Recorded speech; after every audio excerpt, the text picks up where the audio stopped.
যারা ডিম খেতে পছন্দ করো তারা এই রান্নাটা নিশ্চয়ই পছন্দ করবে। এখানে আমি 5টা ডিম ফাটিয়ে নিয়েছি।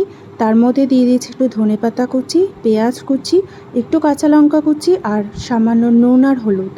তারপরে ভালো করে ডিমগুলোকে ফেটিয়ে নিয়েছি। কড়াইতে সর্ষের তেল দিয়ে তেলটা গরম হলে আঁচটা কমিয়ে ডিমটা আমি ঢেলে দিয়েছি আর আঁচটা কমিয়ে ঢাকা দিয়ে রেখেছি।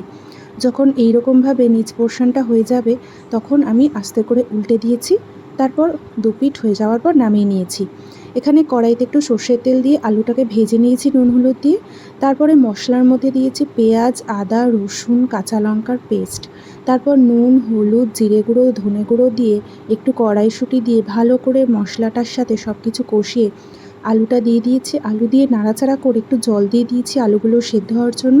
তারপরে টুকরো করে ডিমগুলোকে কেটে নিয়েছি আর ব্যাস নামানোর আগে একটু গরম মশলা ছড়িয়ে দিয়েছি। রেডি আমার ডিমের কেক।